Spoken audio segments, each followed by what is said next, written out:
காலை வேளையிலும் இயேசுவின் நாமத்தினாலே கர்த்தருடைய கரம் எங்களோடு இருப்பதற்காய் கர்த்தருடைய நாளில் ஆவிக்குள்ளானேன் என்று எழுதியிருக்கிறபடி கர்த்தருடைய நாளாகிய மனமகிழ்ச்சியான நாளில் பரிசுத்தமான நாளில் ஓய்வு நாளில் கர்த்தர் எங்களோடு பேச போகிற வார்த்தைகளுக்காக நான் உனக்கு போதித்து நீ நடக்க வேண்டிய வழியை உனக்கு காட்டுவேன், உண்மையில் என் கண்ணை வைத்து உனக்கு நான் ஆலோசனை சொல்லுவேன் என்று இந்த வசனத்தின்படி இந்த வார்த்தையின்படி கர்த்தருடைய ஆவியாளர் எங்களோடு கூட பேசும்படியாக ஜெபிக்கிறோம். அதிகாரிகள் கேட்கிறோம், நல்ல ஆலோசனைகளை கொடுத்து கர்த்தருடைய ஆளுகையிலே கர்த்தரைகளை நடத்த வேண்டும். இயேசுவின் நாமத்தில் ஜெபிக்கிறோம் பிதாவே. ஆமென். எரேமியாவின் புத்தகம் 17ஆம் அதிகாரம் 5வது வசனத்திலிருந்து நாம் வாசிக்கிறோம். மனுஷன் மேல் நம்பிக்கை வைத்து மாம்சமானதை தன் புயபலமாக்கிக் கொண்டு கர்த்தரை விட்டு விலகுகிற இருதயமுள்ள மனுஷன் சபிக்கப்பட்டவன் என்று கர்த்தர் சொல்லுகிறார். அவன் அந்தர வெளியில் கரளையாய் போன செடியை போல் இருந்து நன்மை வருகிறதை காணாமல் வனாந்திரத்தின் வறட்சியான இடங்களிலும் குடியில்லாத உவர் நிலத்திலும் தங்குவான். கர்த்தர் மேல் நம்பிக்கை வைத்து கர்த்தரை தன் நம்பிக்கையாக கொண்டிருக்கிற மனுஷன் பாக்கியவான். இந்த வார்த்தை நல்லா கவனிச்சீங்களா? இதுல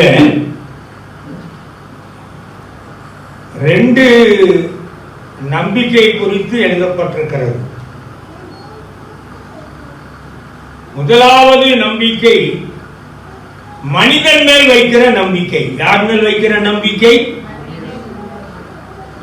அந்த வசனம் என்ன மறுபடியும் அந்த 5வது வசனத்தை கொஞ்சம் படிங்க. ஐயா இங்க வாங்க, இங்க வாங்க. மனுஷன் மேல் நம்பிக்கை வைத்து மாம்சமானதை தன் புயபலமாக்கிக் கொண்டு. பாருங்க, யார் மேல் நம்பிக்கை வைத்து? மனிதன் மேல். முதல் நம்பிக்கை இந்த உலகத்திலே மனிதன் மேல் வைக்கிற நம்பிக்கை தான் இன்றைக்கு அதிகமா இருக்கிறது. யார் மேல் வைக்கிற நம்பிக்கை? இன்னொரு நம்பிக்கை என்னன்னா, அடுத்து கீழே ஒரு வசனம் இருக்கு, கர்த்தர் மேல் நம்பிக்கை வைத்து. போதும். முதல்ல என்ன பார்த்தோம்? மனுஷன் மேல் வைக்கிற நம்பிக்கை. இரண்டாவது என்ன பார்க்கிறோம்? கர்த்தர் மேல் வைக்கிற நம்பிக்கை. இந்த காலையில் 10 மாதங்களை கடந்து இன்னைக்கு எத்தனாம் தேதி? 19ஆம் நாள் கடந்து வந்திருக்கிறோம். இந்த 10 மாதங்களும் யார் மேல் நம்பிக்கை வைத்து? ஒருவேளை வேலை ஸ்தலத்திலே அதிகாரிகளை நம்பி அவர் நமக்கு சம்பளம் கொடுக்கறாங்க, வருமானம் கொடுக்கறாங்க, நமக்கு சம்பளம் வருது, அது அதிகாரிகளை நம்புறீங்களா? இல்ல அரசாங்கத்தை நம்புறீங்களா? இல்ல ஆண்டவரை நம்புறீங்களா? உங்க நம்பிக்கை யார் மேல் இருக்கிறது என்று இன்றைக்கு உங்களை நீங்கள் என்ன செய்யணும்? கொஞ்சம் ஆராய்ந்து பார்க்கணும். புரியுதா? பவுல் ஒரு கப்பல்ல போகும்போது அப்போஸ்தலர் நடவடிக்கை 27ஆம் அதிகாரத்தில் எடுத்து பாருங்க.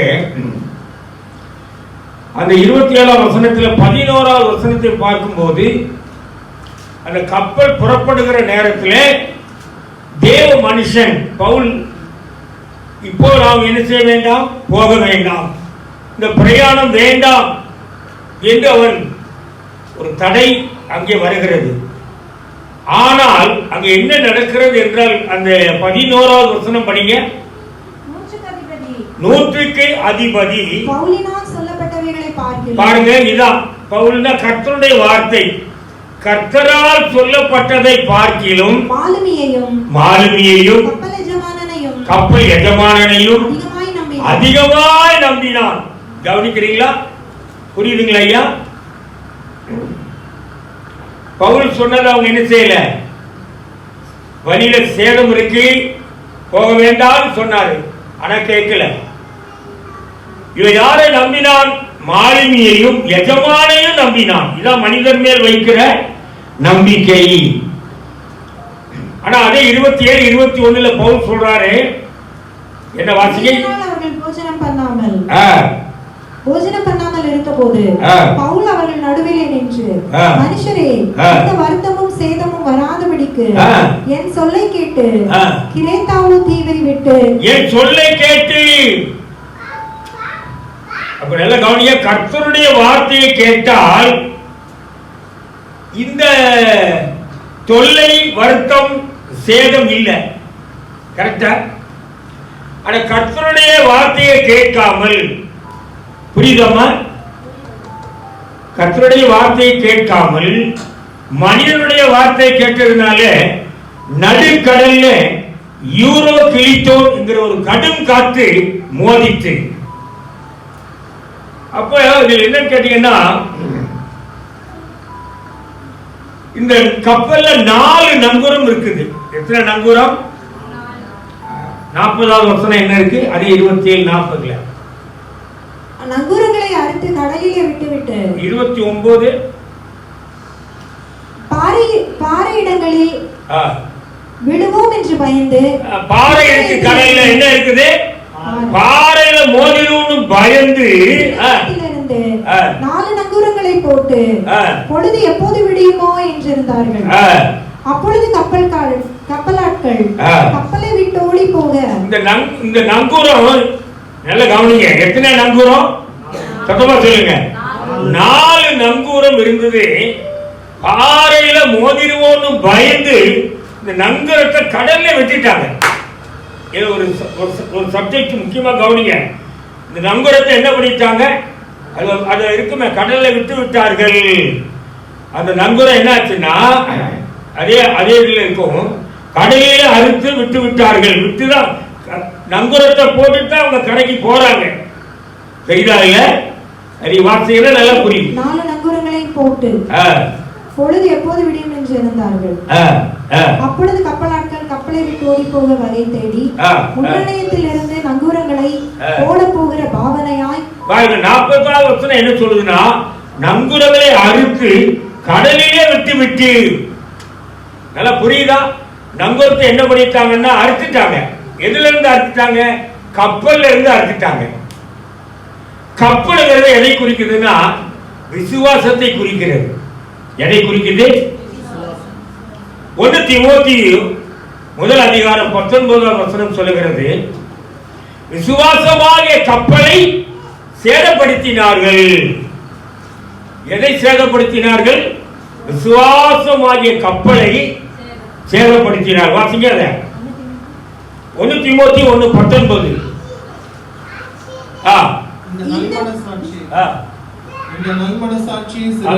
தள்ளிவிட்டு விசுவாசமாகிய கப்பலை சேதப்படுத்தினார்கள்.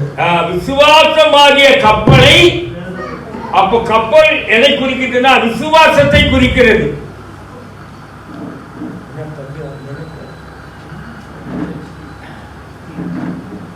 விசுவாசமாகிய கப்பலை, நல்லா புரியுதா? அவ விசுவாசம் சேதமாயிருச்சுன்னா, அதான் ஒரு குடும்பம் சமுத்திரத்துல, கடல்ல கப்பல் போகுது. நல்லா கவனிங்க. இந்த கப்பல் விசுவாசத்தை குறிக்குதுன்னு சொன்னேன். நமக்குள்ள இருக்கிற விசுவாசம் நஷ்டப்படுமானால், சேதப்படுமானால், அந்த குடும்பமாகிய கப்பல் உடைஞ்சிடும். புரியுதா உங்களுக்கு? எப்ப அந்த கப்பல் உடைஞ்சதுன்னா, நங்கூரத்தை அறுத்துட்டாங்க. நங்கூரம் எதை குறிக்குது?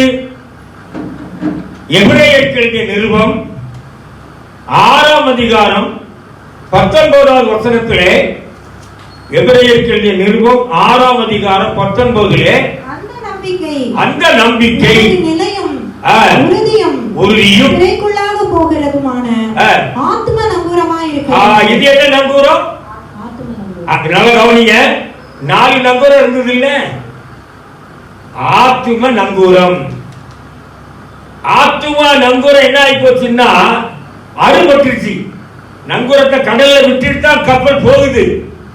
புரியுதா உங்களுக்கு? புரியுதா? கப்பல் விசுவாசத்தை குறிக்குது. ஆத்துமா நங்கூரம் வெவ்வேறு பார்க்கிறோம். ஆத்துமாவை எங்கேயோ ஒரு இடத்துல வச்சுட்டு, இப்ப நம்ம கூட ஆத்மா வந்திருக்குது. ஆத்மாதான் ஆண்டோடைய வார்த்தையை நம்ம விசுவாசிக்கிறோம். எபிரேயர்ல பார்க்கிறோம் 8:10 அவர் மனதிலே எழுதி ஆத்மாவிலே வார்த்தையை வைத்திருக்கிறார். அந்த நாட்களுக்கு பின்பு நான் இஸ்ரவேல் குடும்பத்தாரோட பண்ணும் உடன்படிக்கையாவது என்னுடைய பிரமாணங்களை அவர்களுடைய மனதிலே வைத்து அவருடைய இருதயங்களில் அவைகளை எழுதுவேன். பாத்தீங்களா? வார்த்தை எங்க எழுதுறாரு? கவனிங்க. இருதயத்துல. எல்லாம் புரியுதா? நான் ரொம்ப நிதானமா நெல்லை தமிழ், திருநெல்வேலி தமிழ், அது ரொம்ப புரியுற மாதிரி இருக்கும் எல்லாருக்கும். அப்ப வார்த்தை, இருதயத்தில் இருக்கிற வார்த்தையாகிய நங்கூரமாகிய வார்த்தைய நம்ம வச்சுட்டு இப்போ வந்திருக்கிறோம். எல்லாரும் பைபிள் கொண்டு வந்திருக்கிறோம். இந்த வீட்டில் வச்சுட்டு நம்ம என்ன பண்ண முடியும்? பார்க்க முடியுமா? படிக்க முடியுமா? பிள்ளைகள் ஸ்கூலுக்கு போகும்போது என்ன கொண்டு போறாங்க? புக்ஸே. அந்த புக்கு நோட்லாம் வீட்டில் வச்சுட்டு போனா என்ன படிக்க முடியும்? அப்போ இருதயத்தை வார்த்தையில வைக்கணும். எதுல வைக்கணும்னா வார்த்தை. நல்லா கவனிங்க. அந்த வார்த்தையில வைக்கிற நம்பிக்கை தான் நமக்கு உறுதியா இருக்கும், நமக்குள்ள உண்மையா இருக்கும். கவனிக்கிறீங்களா? ஒன்னு சொல்றேன். யோவான் எழுதின சுவிசேஷம் 4ஆம் அதிகாரம் 50ஆம் வசனத்திலே ஒரு தகப்பன் தன் பிள்ளையை சாக கிடக்குதுன்னு போட்டு வர்றான். மரண வியாதி, மரண வருவாய இயேசுவை தேடி வர்றான். கவனிக்கிறீங்களா? நல்ல கவனிங்க. அப்போ இவனுடைய நம்பிக்கை என்னன்னா, இயேசுவை வீட்டுக்கு கூட்டி போகணும், நீ வந்து குணமாக்கணும். அத சொல்றான். ஒரு முறை இல்ல, 2 முறை சொல்றான். நீ வந்து குணமாக்கணும், நீ வந்து குணமாக்கணும்.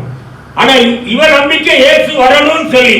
ஆனா இயேசு நம்பிக்கை என்னன்னா அவருடைய வார்த்தை. 50ஆவது வசனம், 50 வாசிங்க. 4:50. இயேசு அவனை நோக்கி போகலாம், குமாரன் பிழைத்திருக்கிறான் என்றார். பாத்தீங்களா? சரி. மனுஷன் இயேசு சொன்ன வார்த்தையை நம்பி போனான். இப்போ என்ன கவனிக்கிறீங்க? இவன் இயேசுவை கூட்டிட்டு போகணும்னு வந்திருக்கிறான். ஆனா இயேசு போகல.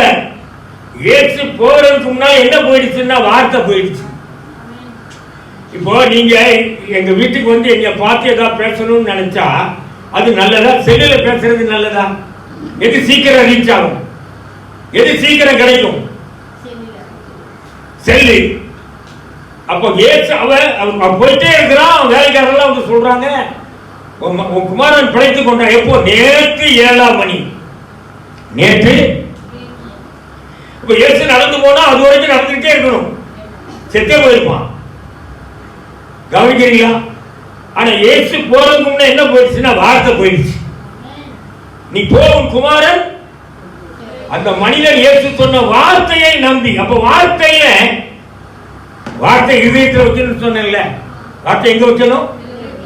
இப்போ டைரியில் எழுதுறோம், ரோட்ல இப்போ ஒரு சர்ச்சுக்கு போயிட்டு தான் வரேன், திருவேற்காடுல எல்லாம் டைரியில் எழுதுறாங்க.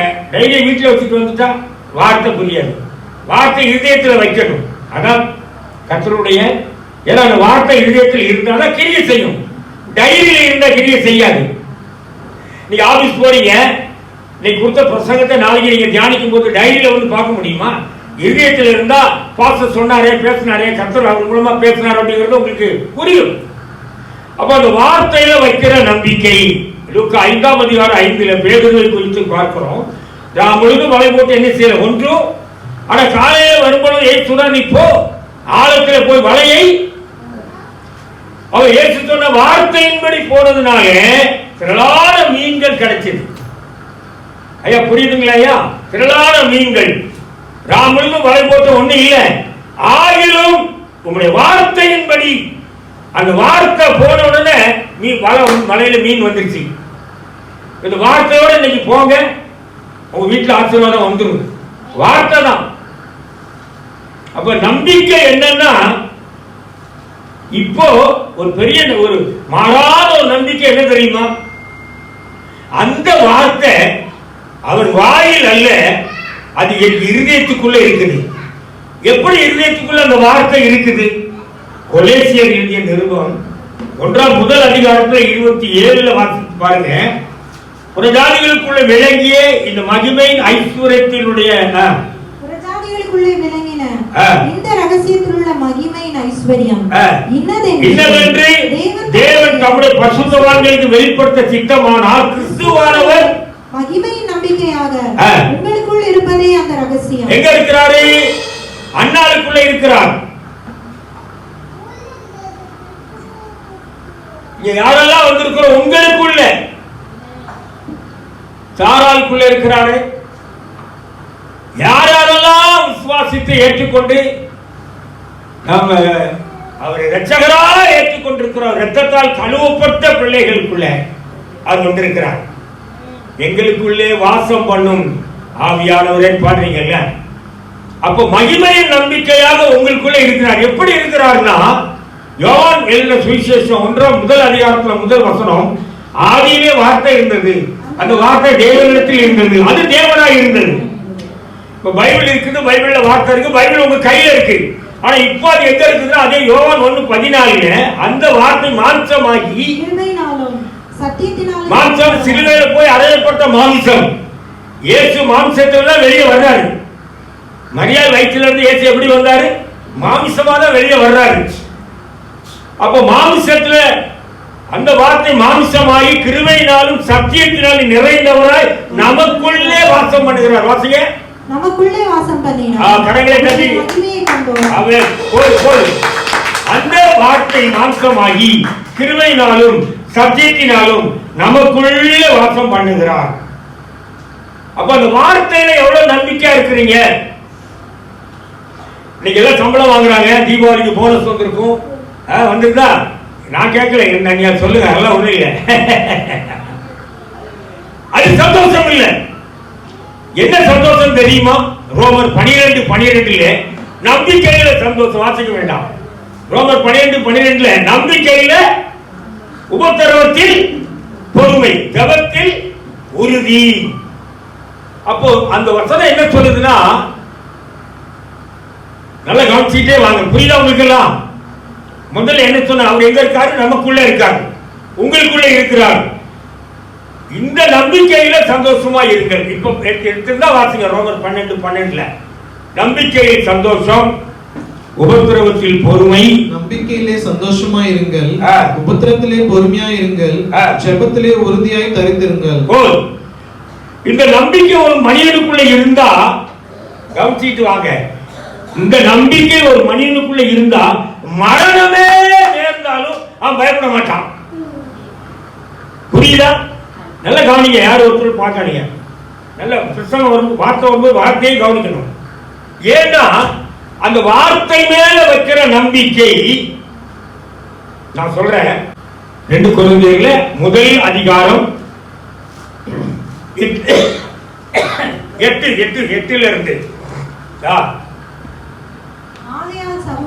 ஆகையால் சகோதரரே, எங்களுக்கு நேரிட்ட உபத்திரவத்தை நீங்கள் அறியாதிருக்க எங்களுக்கு மனதில்லை.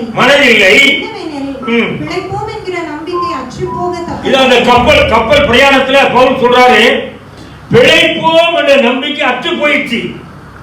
டாக்டர் சொல்லிட்டாரு, செத்துருவாங்க, எடுத்துட்டு போயிருங்க, 2 நாள் தான் இருப்பாங்க. அப்ப அவங்களுக்கு என்ன, செத்துருவாங்க நம்பிக்கை வந்துருச்சு. அதான் நம்பிக்கை. சொல்ல விளங்குதா உங்களுக்கு? ஏன் இன்னைக்கு ஹாஸ்பிட்டல் போய் சாகுறாங்கன்னா, ஒரு டாக்டர் மனுஷன் அவரை நம்புறாங்க. ஆனா மரித்தாலும் பிழைப்பேன், கர்த்தர் ஜீவன் கொடுப்பார், கர்த்தர் உயிர் கொடுப்பார், கர்த்தர் பிழைக்க வைப்பார். வசனம், படுக்கையில் வியாதியாய் கிடக்கிறவனை கர்த்தர் தாங்குவார். அது வியாதியிலே படுக்கை முழுதையும் மாற்றி போடுவீங்க. 41 சங்கீதம் 3 இருக்கு. அப்ப வியாதி படுக்கையை எந்த மருத்துவராலும் எந்த மருத்துவமனையிலும் மாற்ற முடியாது. ஒரே ஒரு மாறுதல், கர்த்தரை நம்பினால், கர்த்தருடைய வார்த்தையில நம்பிக்கை வைத்தால், அந்த வார்த்தை தான். 107 சங்கீதம் 20வது வசனத்தில் பார்க்கிறோம், அவர் தமது வசனத்தை அனுப்பி அவர்களை குணமாக்கி அழிவுக்கு தப்புவிக்கிறார். 107:20 தமது வசனத்தை அனுப்பி அவர்களை குணமாக்கி அவர்களை அழிவுக்கு தப்புவிக்கிறார். சாவுக்கு, அதான் வசனம் நம்ம பாஷையில. அழிவுனா என்ன? வசனத்தை அனுப்பும் போது அழிவுக்கு தப்பிக்கிறார், சாவு இல்லை, சமாதானமா வீட்டுக்கு வந்துடலாம். பவுல் சொல்றாரு, அப்படிப்பட்ட ஒரு மரணம் நேரிட்டாலும் அது மறுபடியும் அந்த வசனத்தை நம்ம 2 கொரிந்தியர்ல 9வது வசனம் 10வது வசனம் படிக்கும் போது இன்னும் நல்லா இருக்கும். மரித்தோரை எழுப்புகிற தேவன் மேல் நம்பிக்கையாய் இருக்கத்தக்கதாக மரணம் வரும் என்று எங்கள் மேல் நம்பிக்கையாய் இராமல் மரித்தோரை எழுப்பின தேவன் மேலில் நம்பிக்கையாய் இருக்கும்படி மரணம் வரும் என்று நாங்கள் எங்களுக்குள்ளே நிச்சயித்திருந்தோம். அப்படிப்பட்ட மரணத்திலிருந்து அவர் எங்களை தப்புவித்தார். கவனிங்க, முதலாவது என்ன செய்தாரு? அப்படிப்பட்ட மரணத்திலிருந்து தப்புவித்தார், இப்போதும் தப்புவிக்கிறார், இன்னமும் தப்புவிப்பார். அல்லேலூயா. கரங்களை தட்டி அல்லேலூயா சொல்ல மாட்டீங்களா? மரணம்னு ஒண்ணு பயந்துட்டீங்களா? நீ சொல்றேன், உங்களுக்கு இப்போ வரைக்கும் மரணம் இல்லை, உங்களுக்கு நீடிய ஆயுள. நீதிமொழி 9:14 சொல்றாரு, என்னாலே உன் நாட்கள் பெருகும், ஆயிரத்தின் வருஷங்கள். பாருங்க, ஐயா ரிட்டையர்ட் ஆயிட்டாங்க ரயில்வேல இருந்து, ஆனா 2 மாடி ஏறி வந்திருக்காங்க. பாருங்க எவ்வளவு பெரிய ஒரு இது இல்ல. வாலிய பிள்ளைகள்லாம் ஓடிட்டாங்க, ஏற முடியாது, நிறைய நின்றுட்டாங்க. அன்னைக்கு நிச்சயமா உங்களுக்கு ஸ்பெஷல் பிளெஸிங் கர்த்தர் நிச்சயமா சேஷமா நீங்க ஆசீர்வதிக்கிறார்.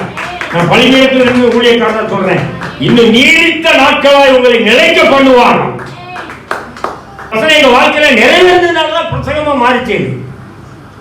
வீட்டம்மா உயிரோட தான் இருக்காங்க, வந்திருக்காங்க. பாருங்க, ஒரு ஆபரேஷன் பண்ணும்போது டாக்டர் சொன்னாரு, அந்த ஆபரேஷன் பண்ணும்போது 3 கண்டிஷன் சொன்னார். ஹார்ட் அட்டாக் வரலாம், ஸ்ட்ரோக் வரலாம், இன்னொன்னு வீசிங் வரும். அவங்க எப்படி இருக்குது, இதெல்லாம் எல்லாம் இருக்கு. ஆனா ஐசியூ ரெடியா இருக்கு, நாங்க ஐசியூல கொண்டு போயிடுவோம். நாங்க இப்ப நான் பள்ளி பேரத்துல சொல்றேன், நீங்க நம்புங்க. டாக்டர் இப்பவும் இருக்காரு, சீஃப் டாக்டர். சொன்னேன், சார் ஹார்ட் அட்டாக் வராது. அல்லேலூயா சொல்ல மாட்டீங்களா? வீசிங் வராது சொல்லுங்க, சத்தமா சொல்லுங்க. நீ அல்லேலூயா சொன்னா உங்களுக்கு வராது. யோபு நண்பர்களுக்காக ஜெபித்தான், கர்த்தர் அவன் சிறையிருப்பை மாற்றினார். அப்ப அவங்களுக்கு சுகமானதுக்கு அல்லேலூயா சொன்னீங்கன்னா உங்களுடைய ஹார்ட் அட்டாக் எல்லாம் கர்த்தர் எடுத்துருவார். இன்னைக்கு நல்ல புது இதயத்தை கொடுத்துருவாரு. ஸ்ட்ரோக் வராது. நாலாம் சொன்ன ஐசியூல கொண்டு போக மாட்டீங்க. ஆபரேஷன் நடந்துட்டு இருக்கு, அவங்க தங்கச்சி இங்க இருக்காங்க, யாருமே வரல. ஆனா இந்த வசனத்தை எனக்கு கர்த்தர் கொடுத்தார். அப்படிப்பட்ட மரணத்தில் என்று அவர் தப்புவித்தார். இப்போ அட்பிரசன்ட் 11:30 மணிக்கு ஆபரேஷன் நடக்கிறேன், இப்போ தப்புவிக்கிறார், இன்னும் தப்புவிப்பார் என்று அவரை நம்பி இருக்கிறோம். அல்லேலூயா. செக்கர்ல கொண்டு வராங்க, நார்மல் வார்டுக்கு வந்துட்டாங்க. நடந்தது உண்மை. அப்ப எதுல நான் நம்பிக்கை வச்சேன்னா கர்த்தருடைய வார்த்தை. நீங்க என்னைக்கு நான் சொல்றேனே, அந்த வார்த்தையில எவ்வளவு நம்பிக்கை இருக்கிறீங்களோ அந்த நம்பிக்கை ஒருபோதும் உங்களை என்ன செய்யாது. சங்கீதம் 25:2 அவரை நம்பி இருக்கிறவர்கள் வெட்கப்படுவது இல்லை. சொல்லுங்க, நான் கர்த்தரை நம்பி இருக்கிறேன். சொல்லுங்க, நான் கை வச்சு, நான் கர்த்தரை நம்பி இருக்கிறேன், ஆகவே வெட்கப்படுவது இல்லை. ஆமா, கடல் உரையும் இதை நம்பி பாண்டிச்சை நம்பிட்டு கூடாது, எல்லாம் வந்துடும். முதல்ல கர்த்தர் மேல வைக்கிற நம்பிக்கை. முதலாவது தேவனுடைய ராஜ்யத்தை நீதியையும். கர்த்தர் நம்பிக்கை என்றால் கால் சிக்கி கொள்ளாதபடி காப்பார். நீதிமொழி 3:26 வாசிக்க வேண்டாம். கால்கள் சிக்கி கொள்ளாதபடி கர்த்தர் காப்பார். எவ்வளவு அருமையான ஒரு இது பாருங்க. அதனால தாவீது சொன்னார் சங்கீதம் 26:1 நான் கர்த்தரை நம்பி இருக்கிறேன், ஆகவே என் கால் தள்ளாடுவதில்லை. நீங்க சுகர் குறைஞ்சு போச்சு, கூடி போச்சு, கால் தள்ளாடுதா? சொல்லுங்க. கர்த்தரை நம்பினீங்கன்னா சுகர் நார்மல் ஆயிடும். அல்லேலூயா சொல்லுங்க. கர்த்தர் மேல நம்பிக்கையா இருக்கும்போது வேற நம்பிக்கையில உங்களுக்கு என்ன செய்யக்கூடாது. சங்கீதம் 32:10 கர்த்தரை நம்பி இருக்கிறவருடைய கிருபை சூழ்ந்து கொள்ளும். எவ்வளவு போராட்டம் வந்தாலும் பாருங்க, யோபுடைய வாழ்க்கையில நம்பிக்கை என்ன தெரியுமா? யோபு 13:15 வசனத்துல என்னை கொண்டு போட்டாலும் அவர் மேல் நம்பிக்கையா இருப்பேன். அல்லேலூயா. கொண்டு போட்ட பிறகு என்ன நம்பிக்கை? கொண்டு போட்ட செத்துருவான். ஆனா பரலோகத்துக்கு போற அந்த ஒரு மகிமையை நினைச்சு என்னை கொண்டு போட்டாலும் அவர் மேல் நம்பிக்கையா இருப்பேன். பாருங்க, அந்த அந்த நம்பிக்கை எப்படி வந்ததுன்னா, கர்த்தர் மேல் வச்ச நம்பிக்கை எப்படின்னா, யோபுல ஒரே நம்பிக்கை, என் வழியை என் மனைவி கூட அறிய முடியாது, மனைவிக்கே வழி தெரியல, தேவனை தூசித்து ஜீவனை செத்துப்போன்னு சொல்லிட்டான். இது அவனுக்கு தெரிஞ்சது. அவன் நம்பிக்கை என்னன்னா செத்துருவான், அவன் பிளான் என்னன்னு தெரியல, ஆனா செத்துப்போன்னு சொல்லிட்டா. ஆனா யோபு சொல்றான், நான் போகும் வழியை கர்த்தர் அறிவார். யோபு 23:10 நான் போகும் வழியை கர்த்தர், அவர் என்னை சோதித்த பிறகு நான் பொன்னாய் விளங்குவேன். அல்லேலூயா. அப்ப யோபுடைய வாழ்க்கையில வந்து ஒரு அம்மா சொன்னாங்க, யோபு போல கர்த்தர் என்ன சோதிச்சாரு. அப்ப அந்த ஆராதனை முடிஞ்சோட பாஸ்டர் கூப்பிட்டாங்க, அம்மா யோபு போல சோதிச்சாருன்னு சொல்றீங்களே, எத்தனை பிள்ளைகள் கேட்டாராம். பிள்ளையே இல்ல, பிள்ளையே இல்லாம பிள்ளையே பிறக்காம யோபு போல எப்படி சோதிச்சாருன்னு சொல்றீங்க? யோபுக்கு இத்தனை பிள்ளைகள் செத்துது ஒரே நாள்ல, 10 பிள்ளைகள். சம்மதிப்போமா? ஒரு பிள்ளை செத்தாலே, ஒரு பிள்ளை சாவரல விடுங்க, உடம்பு சரியில்லைன்னா ஆராதனைக்கு வர மாட்டோம். கொஞ்சம் வயிறு வலி, மண்டை அடி, ஜுரம் வருது, அப்ப ஆலயத்துக்கு வர்றது இல்லை. நீங்க வரக்கூடாதுன்னு அந்த நேரத்தில் இந்த வியாதியெல்லாம் வரும். அதையும் முறியடிச்சு, அதையும் ஜெயிச்சு, அதுலயும் நீங்க கர்த்தருக்கு வைராக்கியமா நிக்கணும். அதான் கர்த்தர் உங்களை பார்க்கிறார். அல்லேலூயா. அப்ப அவங்க நம்பிக்கை என்னன்னா, என் வழியை கர்த்தர் அறிவா, எனக்கு என்ன குறித்திருக்கிறார். அதே யோபு 23:14 எனக்கு குறித்ததை அவர் நிறைவேற்றுவார் அப்படின்னு இருக்கு. எனக்கு குறித்ததை. அப்ப உங்க வாழ்க்கையில எத்தனை போராட்டம், எவ்வளவு பிரச்சனை, எவ்வளவு கஷ்டம், நஷ்டம், எவ்வளவு பாதி வேதனை, வியாதிகள் வந்தாலும் உங்களுக்கு எதை குறித்திருக்கிறாரோ அதை நிறைவேற்றுவார். நம்ம ஒரு ஆலயத்துல ரொம்ப பிரயாசப்பட்டு எல்லா வேலையும் முடிச்சிட்டோம், தரப்போல அன்னைக்கு வந்து ஸ்டாப் பண்ணிட்டாங்க. அது மனிதனால் கொடுத்த ஆலயம். ஆனா கர்த்தரிக்க பாருங்க, இரண்டாவது முந்தின ஆலயத்தின் மகிமை பார்த்து பிந்தின ஆலயத்தின் மகிமை எங்க வீட்டுக்கு பக்கத்திலே. எங்களுக்கு சைக்கிளும் தேவையில்லை, பைக்கும் தேவையில்லை, காரும் தேவையில்லை, வாக்கபில் அப்படியே நடந்து எங்க வீட்டம்மா நடந்தே வந்துட்டாங்க. முக்கியமா அவங்க ஆராதனைக்கு போய் ரொம்ப வருஷம் ஆச்சு, என்ன கூட்டிட்டு போக முடியாது. நான் ஒரு பக்கம் போயிடுவேன், இவங்க ஒரு பக்கம் போயிடுவாங்க. இப்ப பாருங்க நடந்தே வந்துடுறாங்க. வீட்டுக்கு பக்கத்திலே கர்த்தர் அருமையா இதை கொடுத்து இன்றைக்கு எல்லாரும் வந்து ஆராதிக்கிற அளவுக்கு ஆண்டவர் ஒரு பெரிய மகிமையை கர்த்தர் காண்பித்திருக்கிறார். வெளிப்படுத்தல் 3:8 சொல்றாரு, உனக்கு கொஞ்சம் பலன் இருந்தும் என் நாமத்தை மறுதலியாமல் என் வசனத்தை கை கொண்டபடியினால் இதோ திறந்த வாசலை உனக்கு முன்பாக வைத்திருக்கிறேன். இப்படி வார்த்தையில எவ்வளவு நம்பிக்கையா இருக்கிறீங்களோ அவ்வளவு தூரம் உங்களுக்கு ஒரு வாசலை திறப்பார். இந்த 11வது மாதம் நான் சொல்லி அனுப்புறேன், எந்த நம்பிக்கையும் ஒரு புருஷன் மேல, மனைவி மேல, பிள்ளைகள் மேல நம்பிக்கையில விட்டுங்க. நாசியில சுவாசம் உள்ள மனிதனை நம்புவதற்கு அவன் எம்மாத்திரம். பைபிள்ல வசனம் அப்படியே இருக்கு, நாசியில சுவாசம் உள்ள மனிதனை நம்புவதற்கு அவன் எம்மாத்திரம். அப்படியானா என்ன செய்யணும் கர்த்தர் விரும்புகிறார். 37 சங்கீதம் 5ஆம் வசனத்திலே உன் வழிகளை கர்த்தருக்கு ஒப்புவித்து அவர் மேல் எப்படி இருக்கணுமா படிய வசனம் 37:5 நீங்க இதுல கூட பார்த்து புரிஞ்சுக்கலாம். அவரே காரியத்தை என்ன பண்ணுவாரு? வாய்க்க பண்ணுவார். இந்த பிரசங்கம் வந்து இப்பதான் நான் அந்த அற்புதத்தை சொல்ல போறேன். நான் பாஸ்டிங் பிரேயரு சனிக்கிழமை காலையில முடிச்ச உடனே அவங்கள்ட்ட ராபர்ட்ட கேட்டேன், சங்கீதம் ரெடி பண்ணிட்டீங்களான்னு கேட்டேன். அப்போ மகன் சொன்னா வழக்கமாக அவங்க தான் சங்கீதம் எடுப்பாங்க, ஆனால் 3 வாரமாக எடுத்த சங்கீதம் அவங்க எடுத்தது என் செய்தி ஒன்றா இருந்தது. உண்மையாக நடந்தது சொல்கிறேன். நைட்டு சொன்னேன் ஒரு மிராக்கல் நடந்திருக்கு, ஆனால் இப்போ சொல்ல மாட்டேன், சபையில் சொல்லுவேன்னு சொல்லி. அப்போ உடனே இவாதி சொல்கிறா, இல்லை நான் வந்து சங்கீதம் ரெடி பண்ணி நான்சிக்கு அனுப்பிட்டேன். என்னப்பா இவ்வளோ குயிக்காக போயிடுச்சு? அப்போ நான் சொன்னேன், சங்கீதம் 115 நம்பிக்கைன்னு வரும். கர்த்தரை நம்புகிற பெரியோர் சிறியோரையும் ஆசீர்வதித்து சொல்றாரு. அப்போ அதை எடுத்தா நல்லா இருக்கும். நான் யோசித்து சொல்ல போனேன். அவர் சொன்னா இல்லை 146 எடுத்து அனுப்பிட்டேன் அப்படின்னு சொல்லிட்டான். நான் என்ன பண்ணேன், பாஸ்டிங் பிரேயர் முடிஞ்ச உடனே நான் 1 மணிக்கு எப்போவுமே வந்து நான் தனியாக ஜெபம் பண்ணுவேன். அப்போ எனக்குள்ள உறுத்துது, 146 சொல்லியிருக்காரு, அதை அனுப்பியிருக்காரு, அதில் வருதான்னு பார்ப்போன்னு பார்த்தா 1 மட்டும் இல்லை.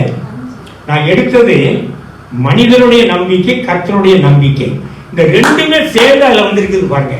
ரொம்ப அப்படியே எனக்கு ஃபுல்லா சிரிச்சு உண்மையாவே இந்த ஆராதனையில கர்த்தர் பிரியப்படுறாரு, இந்த ஆராதனை கர்த்தர் ஆசீர்வதிக்கிறாரு, இல்ல கர்த்தருடைய நாம மகிமைப்படுது, எங்களுக்குள்ள இந்த ஒருமன ஆவியை தந்து இது ஒரு பெரிய சாட்சி பாருங்க. அதுல 5வது வசனம் படிங்க. 5வது வசனம். தேவனை தன் துணையாக கொண்டிருந்து தன் தேவன் அதுக்கு மேல 3வது வசனம் என்ன தெரியுமா? பிரபுக்களையும் ரட்சிக்க திராணி இல்லாத மனுபுத்திரை நம்பாதீங்க. அப்ப இது யார் மேல வைக்கிற நம்பிக்கை? மனுஷன் மேல. வந்துச்சா? பாயிண்ட் வந்துச்சு பாருங்க. நான் சொல்லல, அவரே எடுத்து அனுப்பி நான்சிக்கு மெசேஜ் போயிடுச்சு. நான் அப்புறம் 1 மணிக்கு ஜெபம் பண்ண போனேன். சரி எதுக்கும் பைபிள் பார்ப்போம்னு பார்த்தா 115 அந்த நம்பிக்கை இருக்கு, பட் இந்த அளவுக்கு கிளியரா இல்ல. 3வது வசனம் மனுஷன் மேல என்ன வைக்காதீங்க. 5வது வசனம் யாக்கோபின் தேவனை தன் துணையாய் கொண்டு இருந்து கர்த்தர் மேல் நம்பிக்கை வைக்கிற மனிதன் பாக்கியவான். இப்ப என்ன சொல்றீங்க சொல்லுங்க. நீங்க நினைப்பீங்க இது என்ன அற்புதம்? இது எனக்கு ஒரு அற்புதம் தான். ஏன்னா அந்த செய்தி இன்னைக்கு அதே மாதிரி நான் போன சர்ச்சில் பாஸ்ட் ஜபத்துல அந்த வார்த்தை சொன்னார், அதே உடனே சொன்ன பாஸ்ட் தான் செய்தி நிறைய அப்படி கர்த்தர் காட்டுறாரு. எனக்கு ரொம்ப சந்தோஷமா இருக்குது. அப்ப நிச்சயமா இந்த வசனத்தின்படி கர்த்தர் உங்களை என்ன பண்ணுவாரு? நிச்சயமா இந்த வருடம் இந்த 2 மாதம் முடிக்க போறோம். உங்க குடும்பங்கள்ல ஒரு சமாதானத்தை கொடுத்து, சமாதானம் எந்த கடையிலுமே வாங்க முடியும்? கோடம்பாக்கத்துல கடை இருக்கா வாங்குறதுக்கு? ஒரு 1 கிலோ சமாதானம் கொடுங்க சொல்லுங்க. 1 கிலோ சமாதானம் கொடுங்கன்னு தர முடியும், வாங்க முடியுமா? உண்மை உறுதியாய் பற்றி கொண்டவன். ஏசாயா 26:3 உண்மை உறுதியாய் பற்றி கொள்ளவன் மனமுடையவன் உண்மை நம்பி இருக்கிறபடினா. கொஞ்சம் நம்பிக்கை வந்துருச்சு இல்ல? சமாதானத்துக்கு எங்கேயும் ஜெபிக்காதீங்க. நிச்சயம் சொல்றேன், நீங்க போகும்போது இந்த வார்த்தையின்படி நம்பி போங்க. ஒரு அருமையான சமாதானத்தை அற்புதமா கர்த்தர் உங்க வீட்டில் வச்சிருப்பாங்க.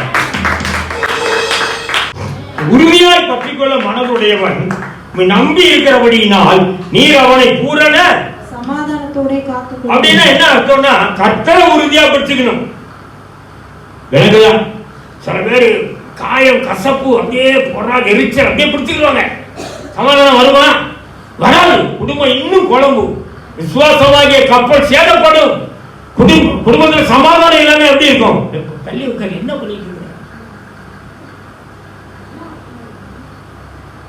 குடும்பத்துல சமாதானம் இல்லைன்னா எப்படி இருக்கும்? குடும்பமா இருக்குமா? கப்பல் விசுவாசமாகிய கப்பல் சேதப்பட்டுருச்சே. ஆத்துமா நங்கூரம் வந்து என்ன ஆச்சு? கடல்ல அறுத்து போட்டாங்க. ஆத்துமா எங்கேயோ இருக்குது. ஆத்துமா பாவத்துல விழுந்து சாபத்துல போய் கட்டணத்துக்கு பின்வாங்கி ரசிக்கப்பட்டு ஞானஸ்தானம் எடுத்து சபைக்கு வந்தவங்களே நிறைய பின்வாங்கி போயிட்டாங்க. தெரியுமா? ஏன்? சூழ்நிலை. ஒரு அம்மா சபைக்கே வர்றதில்லை. என்னமா ஏன் வரலன்னு கேட்கிறேன். வேற சபைக்கு போனவங்க அந்த சபைக்கு போகல. என்னன்னு கேட்டா பாஸ்டமா எனக்கு பிரைஸ்லா சொல்லல, பாஸ்டமா எனக்கு சோத்திரம் பண்ணல. அந்த அம்மா கூட்டத்தில் எவ்வளவு பேர் போறாங்க, இவங்களுக்கு சொல்ல முடியுமா? சொல்லல. அதனால கோபம். அப்ப யாரை நம்பி நீங்க சபைக்கு போறீங்க? இப்ப நீங்க வந்திருக்கிறீங்க, எங்களை நம்பி வந்திருக்கிறீங்களா? எங்களை நம்பி வந்தா ஒன்றுமே கிடைக்காது. வார்த்தைக்கு கர்த்தர் கொடுக்கிறாரு, அந்த வார்த்தை உங்களோட பேசுறோம், அவ்வளவுதான். அவர் 1 மணிக்கு நீ எங்கே நினைவுகள் எங்கேன்னு எல்லாரும் ஓடிடுவோம். ஆனா வார்த்தை வெறுமனே திரும்பாது. அது உங்களுக்குள்ள கர்த்தர் கிரியை செய்வார். அல்லேலூயா. ரொம்ப நம்பிக்கையா ஜெபம் பண்ணோம். ஆலயம் வேணும், 2வது ஆத்துமா வேணும். என்ன வேணும்? ஆலயம் வேணும். இந்த 2 ரொம்ப நம்பிக்கையா ஜெபம் பண்ணோம். நம்ம பாத்தீங்க நேற்று 2:20 நான் எழும்பி ஜெபிக்கும் போது முடிக்கும் போது 4:45. எத்தனை மணி தெரியுமா? 2:20 இருந்து 4:45 வரைக்கும். இப்போ ஜெபம் அப்படிதான் ஓடிட்டு இருக்கு. ஏன்னா காலையில ஜெபம் பண்ணோம்னா ஒண்ணு பெருசு வந்து சின்ன பெருசு வந்து ஒரு முதுகுல ஏறுது, தோல்ல ஏறுது, ஒரு ஃப்ரீயா பண்ண முடியல. நைட் எல்லாம் தூங்கிடுவாங்க, அமைதியா பண்ணிட்டு இருப்போம். அப்புறம் கேட்ட 2மே எப்படி கொடுத்தாங்கன்னா பக்கத்திலே ஆலயம், கைதட்டி கரங்களுக்கு தட்டி கத்துற மாதிரி பேசுவோம். பக்கத்திலே ஆலயம், பக்கத்திலே ஆத்துமா. நீங்களாவது பஸ் ஸ்டாண்ட் இருந்து வரீங்க, இந்த பாருங்க எங்க வீட்டுக்கு அடுத்த வீடு, அடுத்த கேட்டு பாருங்க எப்படி கத்தர் கொடுத்தாரு. பக்கத்திலே ஆலயம், பக்கத்திலே ஆத்துமா. நம்ம நம்பிக்கை மனிதன் மேல வைக்கக்கூடாது. இன்னும் சொல்ல போனா நைட் பிரேயரே முடிஞ்சிடும். அந்த அளவுக்கு சாட்சி இருக்கு. ஒரே ஒரு வார்த்தை சுருக்கமா, ரெண்டே மனிதன் மேல் வைக்கிற நம்பிக்கை, கர்த்தர் மேல் வைக்கிற நம்பிக்கை. நாம் யாரை நம்பி இருக்கிறோம்? யார் மேல நம்பிக்கையா இருக்கிறோம்? இவ்வளோ கப்பல் பிரயாணத்தில் சேதத்தின் மத்தியிலே ஒரு வசனம் வாசிக்கிறேன், வாசிங்க. 27 அப்போஸ்தலர் 27 25 பவுலுக்கு தேவன் தரிசனமாகிறார். கப்பல்ல தரிசனமா ஏன் சொல்றார் தெரியுமா? வாசிங்க சீக்கிரம். 27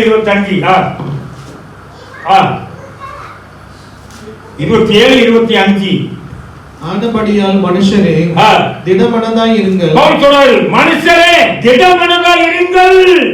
எனக்கு சொல்லப்பட்ட பிரகாரமாகவே நடக்கும் என்று தேவனிடத்தில் நம்பிக்கையாய் இருக்கிறேன். கரங்களை தட்டி கர்த்தரை மகிமைப்படுத்துவோமே.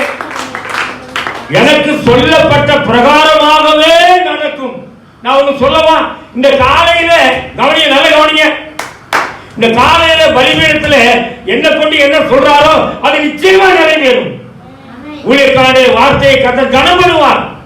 ஊழியக்காரன் வார்த்தையை நிலைப்படுத்துவேன் இருக்கு பைபிள்ல.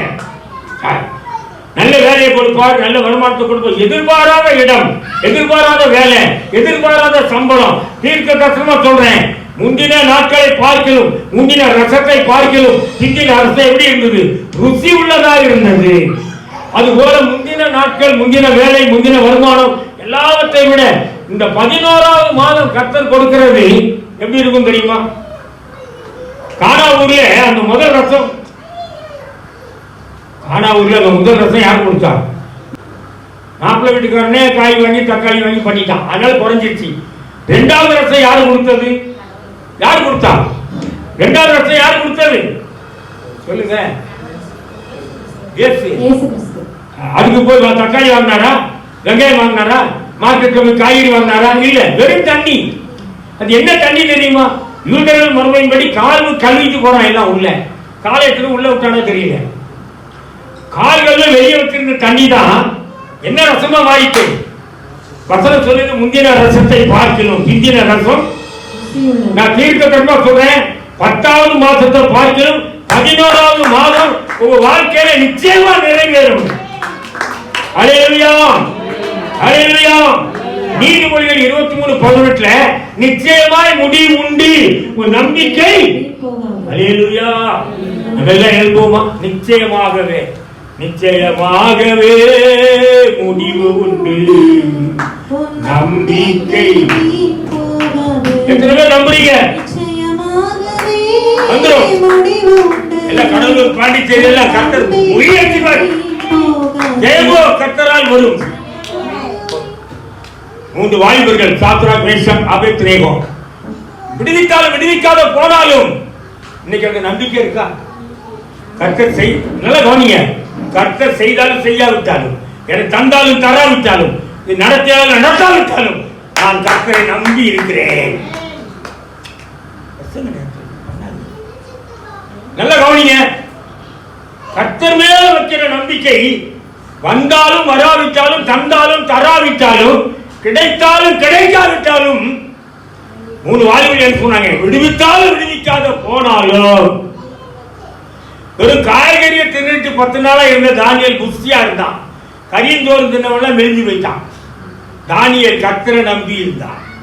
தானியேல் கர்த்தர் மேல நம்பிக்கை வைத்ததுனாலதான் தானியேல் 6:10 வழக்கமாக செய்யற ஜபத்துக்கு போயிட்டான். சிங்கத்தை பார்க்கல, சிங்க கொகையை பார்க்கல, ராஜாவை பார்க்கல. அவன் காலையிலே செத்துட்டா நினைச்சு கொகைக்கு வர்றான். தானியேல் செத்துருப்பான். ஏன்னா சிங்கங்கள் ஆச்சே, சிங்கம் இல்ல சிங்கங்கள். அப்ப என்ன கேட்கிறான் தெரியுமா? நீ இடைவிடாமல் ஆராதிக்கிற தேவன் உன்னை தப்புவிக்க வல்லவரா இருந்தாரா? பார்த்தா உயிரோட இருக்குதான். அடுத்த கேள்வி என்ன கேட்கிறான்னா, நீ இடைவிடாமல் ஆராதிக்கிற தேவன். அப்போ எந்த சிங்கங்கள் சேதப்படுத்தினாலும் நாம் ஆராதிக்கிற தேவன் யூதா கோத்திரத்தின் சிங்கம். கரங்களை தட்டி மகிமைப்படுத்துவோமா? ஹல்லேலூயா. இவன் யாரு? கர்ச்சிக்கிற சிங்கம். யாரை விழுங்கலாமோன்னு கர்ச்சிக்கிற சிங்கம் போல வருவான். ஆனா அந்த சிங்கத்தின் வாயில் இருந்து நம்மை தப்புவிக்கிறவர் யூதா கோத்திரத்தின் சிங்கம். ஹல்லேலூயா. ஆகவே இந்த காலையிலே நம்முடைய நம்பிக்கை வந்தது வரல, தந்தார் தரல, கிடைச்சது கிடைக்கல, கர்த்தர் மேல நம்பி இருக்கும்போது, கர்த்தரை நம்பிடுங்கள், அவர் கையிடவே மாட்டார், அவர் கையிட. உயிர் வாழ எதை உடுப்போம், உடல் மூட எதை, உயிர் வாழ எதை உண்போம், உடல் மூட எதை உடுப்போம் என்று கவலைப்பட வேண்டும். வானத்து பறவை பாருங்க, அது விதைப்பதோ நூற்பதோ களஞ்சியத்தை சேர்ப்பதில்லை. ஆனால் பரமபிதா அவைகளுக்கு பிழை பூட்டுகிறார். காகங்களுக்கு யார் யார் யார் அதுக்கு சம்பளம் கொடுக்குறா, சாப்பாடு கொடுக்குறான், கர்த்தர் போஷிக்கிறார். அதை விட நீங்கள் மேலானவர்கள். இந்த காலை வேளையிலே கர்த்தர் நம்மோடு பேசி இருக்கிறார். இலக்கண்களை மூடி எங்கள் அன்பின் பரலோக பிதாவே, இந்த காலை வேளையிலும் கர்த்தருடைய வார்த்தைக்காக சமூகத்தில் வருகிறோம். கர்த்தர் பேசின நல்ல வார்த்தைகளில் ஜனங்கள் இன்றைக்கு உயிர்ப்பிக்கப்பட்டு ஒரு நம்பிக்கையுள்ள வாழ்க்கையில, நம்பிக்கையுள்ள சிறைகளே அறவுக்கு திரும்புங்கள், இரட்டிப்பான நன்மை தருவேன் என்று சொன்ன கர்த்தர் ஐயா, இன்றைக்கு அவர் ரட்சிப்பு இரட்டிப்பான அவருடைய சிறையிருப்பை மாற்றும்படியாக ரட்சிப்பின் பாதையில கர்த்தர் இந்த காலவரையில ஒவ்வொருவரையும் வழி நடத்தும்படியாக, ஆசீர்வதிக்கும்படியாக சிறையிருப்பை கர்த்தர் மாற்றுவார். அரணுக்குள் திரும்புங்கள். அரண் என்றால் ரட்சிப்பு. ரட்சிப்புக்குள்ளே மறுபடியும் நாம் திரும்பும் போது ஆமோஸ் 9:12 அந்நாளில் விழுந்து போன தாவீதின் கூடாரத்தை திரும்ப எடுத்து கட்டுவேன், அதன் திறப்புகளை அடைப்பாக்கி பழுதாய் போனவைகளை சீர்படுத்தி பூர்வ நாளில் இருந்தது போது அதை ஸ்தாபிப்பேன். இதை செய்கிற கர்த்தர் சொல்லுகிறார். ஆகவே கர்த்தாவே, இந்த நாளிலும் அப்படியா விழுந்து போனவர்களை நாங்கள் ஆண்டவரே இன்னொரு சபைக்கு போகிற ஆத்துமாக்களை அல்ல, விழுந்து போன ஆத்துமாக்கள், பின்மாற்றமாய் போயிருக்கிற ஆத்துமாக்கள், கர்த்தரை விட்டு விலகி போயிருக்கிற ஆத்துமாக்கள், விசுவாசமாகிய கப்பலை சேதப்படுத்தினவர்கள் இந்த சபையாகிய ஆலயத்தில் வந்து அந்த கப்பல்கள் கட்டப்பட வேண்டும் என்று நாங்கள் ஜெபிக்கிறோம். அதுபட்ட நங்கூரங்கள் இங்கே வந்து ஆண்டவரே அந்த கப்பலை காத்துக் கொள்ளும்படியாக விசுவாசம் என்ற நங்கூரம், ஆத்துமம் என்ற நங்கூரம், பரிசுத்தம் என்ற நங்கூரம், அன்பு என்ற நங்கூரங்கள் இந்த ஆலயத்தில் ஒவ்வொருவருக்குள்ளே வந்து அந்த கப்பல் சேதப்படுத்தாது, குடும்பங்கள் சேதப்படாதபடி காப்பாற்றும்படி காத்துக் கொள்ளும்படி 10வது மாதத்தில் கர்த்தருடைய கிருபையினால் 19 நாள் நடத்தினேன். தேவன் இனியும் நடத்தும்படியாக ஜெபிக்கிறோம். துதி கன மகிமை உமக்கே செலுத்துகிறோம். இயேசுவின் நாமத்தில் ஜெபிக்கிறோம் எங்கள் ஜீவனுள்ள நல்ல